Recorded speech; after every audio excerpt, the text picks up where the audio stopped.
Very good. Hey sis, life update. I haven't been posting a ton lately because I'm busy with being in school and also having a 9-to-5 job. That's it. Let's get into the video.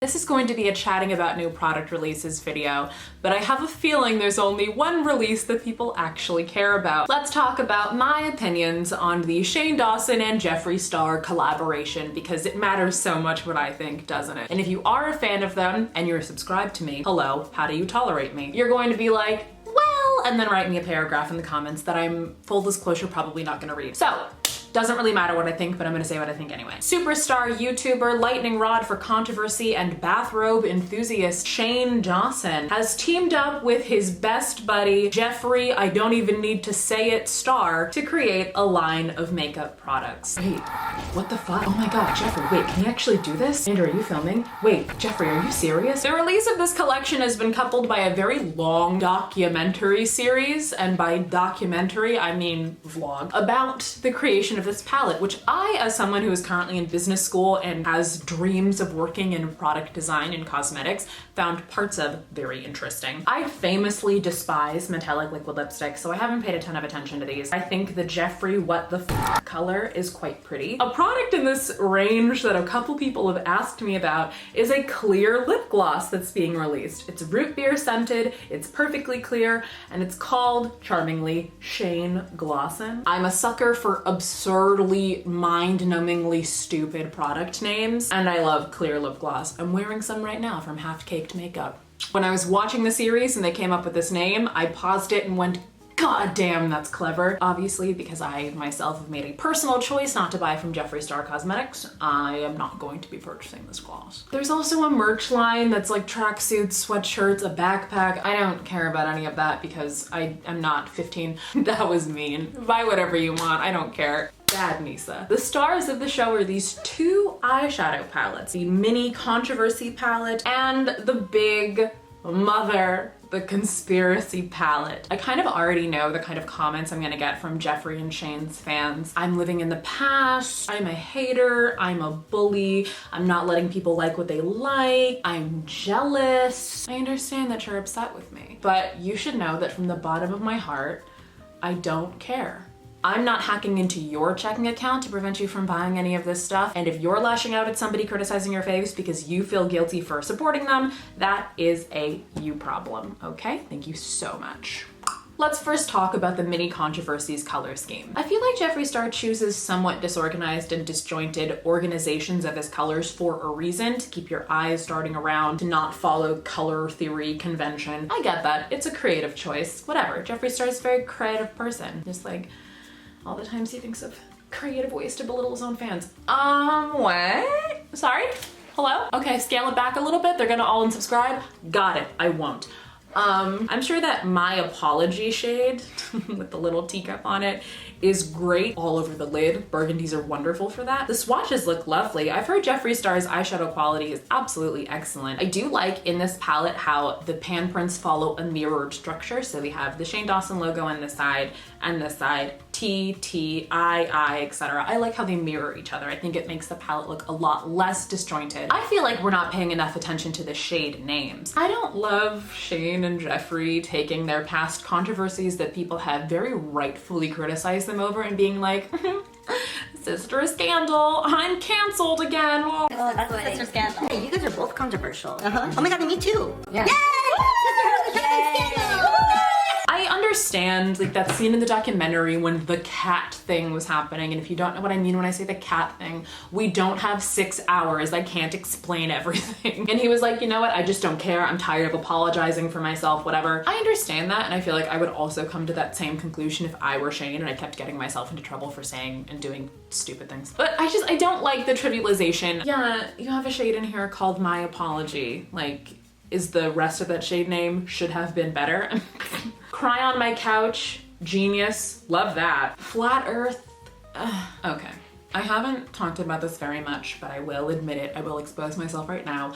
I do watch quite a lot of Shane's videos. I've canceled myself for this many, many times, but I just keep bouncing back. It's almost like cancel culture doesn't have a lot of real world effects. Actually, you know who a true casualty of cancel culture is? Natalia Kills. Remember her? Remember when she like laid into someone on a talent show for copying her husband and the whole world was like, oh my god, that's such a nice career you have. Yoink! But anyway, I like a lot of Shane's videos. I do. I took about a 5-year break from Shane Dawson starting in high school when he and Shanna Malcolm were like, hey, let's say the N-word just all the time in our videos. And high school me was like, oh my god, stop it. And then I unsubscribed and avoided his videos like the plague for several years. I feel like it really speaks to how much of a hater and how much of a bitter Betty I am that my favorite like videos of Shane's are the food videos that he hated making. Like, of course, those are the ones I, a bitch, liked. It's like, oh yeah, the ones where you were like super sad and depressed and your body dysmorphia was terrible.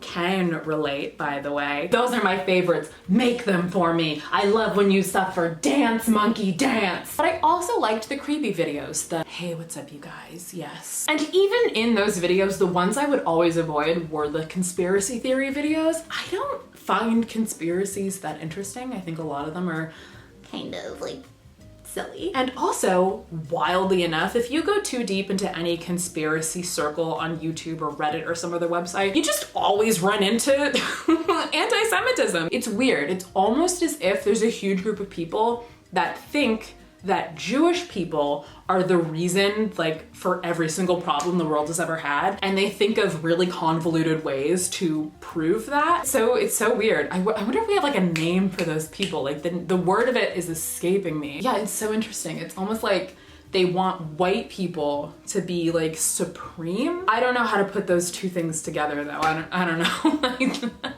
I only have a BA, so I can't answer these questions. Anyway, we got on a whole tangent. The flat earth, okay, fine. It's funny, conspiracies are so funny. Oh, this pink shade exposed. That's pretty. I like that. It's sort of like a little pinkish, lavenderish moment. I think that's pretty. Let's talk about the Big Bertha, the actual conspiracy palette. Erasy. I love the Shane Dawson logo. I think it's, from a design standpoint, really cool looking. The top row is neutral, everyday nude colors. The middle row is brights, fun colors, experimental colors, sort of evocative of the Jawbreaker palette from Jeffree Star Cosmetics. And the bottom row is like nighttime. You get a little bit of that jewel tone representation. Do I think these colors go well together? Not really, but it's not like you're gonna use every single color in this palette every time you use it. And I think it would be really naive and silly to say that like you can't make a very large series of cohesive looks with this palette. I've sort of sidelined myself whenever I've seen my mutuals on Twitter go on and on about how ugly this palette is, because I don't think it's that ugly. I have the same concern about this palette that I had with the Blue Blood, which is, why is Jeffree Star Cosmetics unable to make dark brown eyeshadows? Jeffree, I understand you might not want to make nudes for, you know, people of color for reasons. Fair-skinned people need deep dark transition shades too. You know, if you're not gonna make it for us, you can make it for them. Again, we have the nudes in the top row, and even in the mini controversy palette, be these sort of like light, creamy browns, a little bit of peach representation. Dude, I know dark browns aren't that fun, but they're pretty necessary if you're gonna market this palette to everyone. Like, can the black models Jeffree Star Cosmetics performatively uses in their branding even wear this palette? What? I'm literally asking to get canceled? Got it. I don't care. Okay. Are there any shades in here I think are super mega foxy awesome hot? Yes. Illuminati is beautiful. Sleep paralysis is far and away the superstar of this palette as far as I'm concerned. I love a dark silver. Diet Cola being a gunmetal silver, it's a wrap. I love gunmetal silver in any and all forms. I did find it funny how people are like, oh, that one's genius. It looks just like an aluminum can. It's like, yeah, gunmetal silver is not that hard to make. I literally have 3 gunmetal silver eyeshadows from Colourpop that are all stellar. This is On a Whimsy from Colourpop.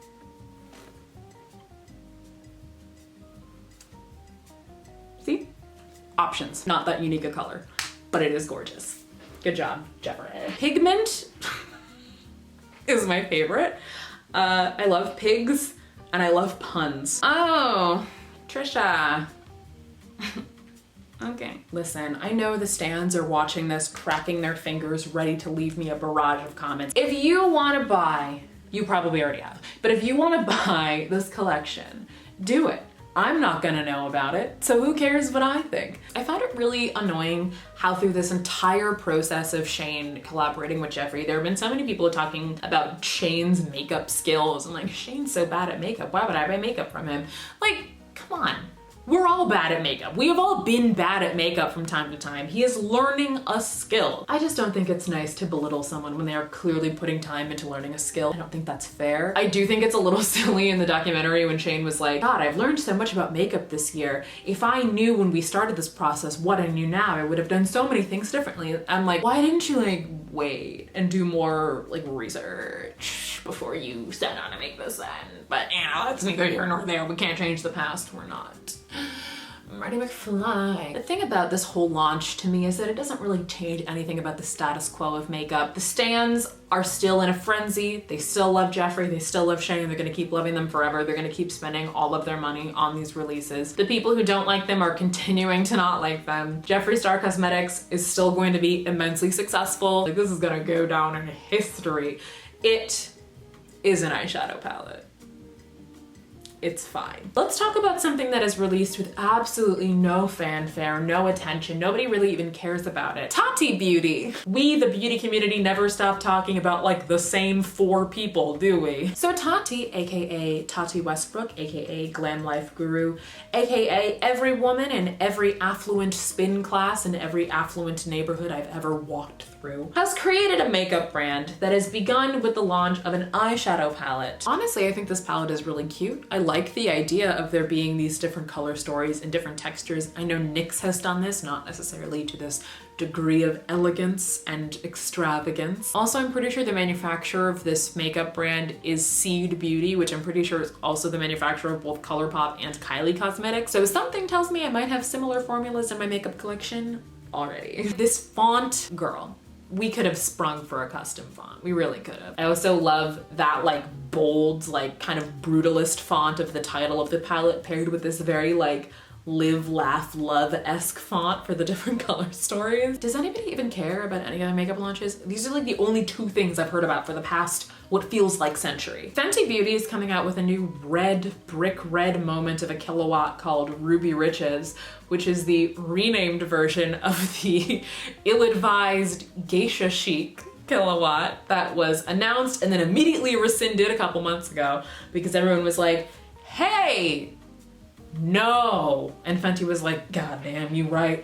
Never mind. I think it's pretty and I love red on the cheeks, but I honestly would not buy this. Recently, Colourpop has displayed to us that they've become self-aware like Hal at the end of 2001: A Space Odyssey, and they understand how frustrated the general public is with how often and consistent and unending and barraging and just forever and ever their release schedule is, and they were like, We're not releasing anything this week. We're taking a week off. We'll be back next week though, and every week again for after that forever. Like, if you're aware of the problem, could you like do something to stop it or like wait? And immediately after that week that they were taking off ended, Colourpop announced this whole collaboration collection with Pony.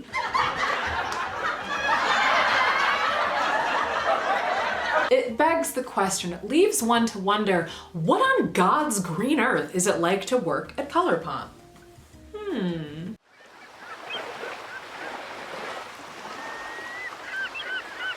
Good morning, Crystal Z. Good morning, Crystal Q. Time is an illusion. What's on your face, Crystal Z? Oh, I just came back from doing 7 different swatch parties with the next 11 YouTubers we're collaborating with. What about your face, Crystal Q? That's so wild. I just got back from doing a swatch party with General Electric, Ben & Jerry's, 3M, and the United States Postal Service. Why? Oh, those are the next random brands we're doing collaborations with for no real reason. Remember the Halo Top collaboration? Not really. Are you sure? It was only a couple of months ago. A couple of months ago? Silly, in Colourpop time, that's 150 years. Oh, you're so right.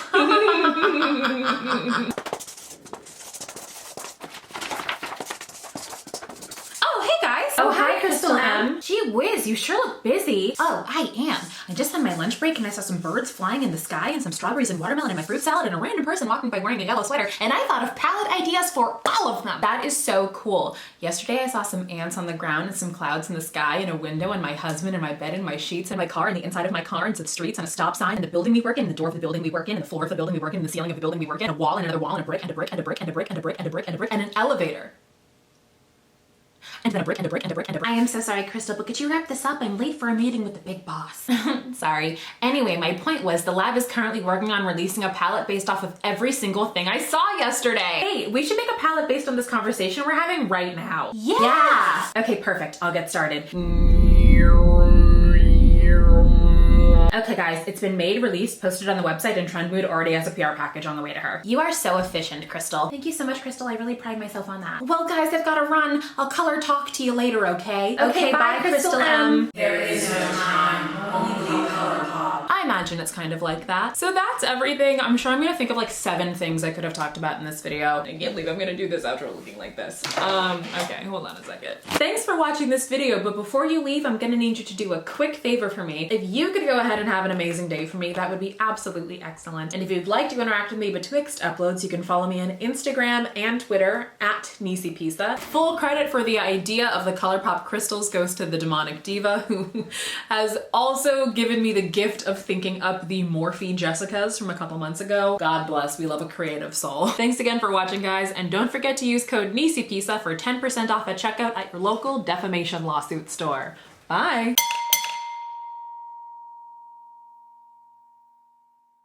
Y'all better laugh at this. Look what I did to myself for your merriment. Do you like my art?